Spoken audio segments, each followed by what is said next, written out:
gayon ang dating palace spokesperson at international law expert na si Attorney Harry Roque na maulit muli ang import ban ng China laban sa Pilipinas noong panahon ni dating Pangulong Noynoy Aquino. Ayon kay Roque, kasunod ng standoff sa pinag-aagawang teritoryo sa South China Sea o West Philippine Sea ay itinigil ng China ang importasyon ng saging mula sa Pilipinas. Dahil dito, libu-libong magsasaka ang naapektuhan ng kanilang kabuhayan. Tila sinasadya naman anya ni Pangulong Bongbong Marcos na mangyari ito kasunod na rin ng kautusan nito na magpatupad ng response and countermeasure package laban sa China.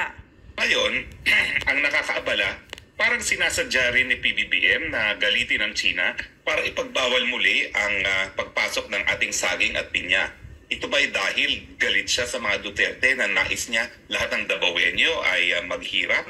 Kasi hindi naman natin tatanggi na talagang ang Davao region ay #1 producer ng saging at pinya na alam ni Presidente Marcos na unang-unang ipagbabawal ang pagpasok sa China.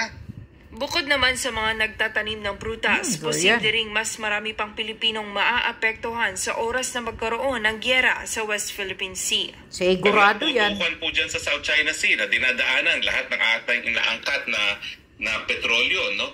Lalong mamahal pa po yan. At kapag lalo pang namahal ang ating diesel na ngayon ay 70 pesos na per liter, lahat po ng presyo ng bilihin ay tataas muli, no?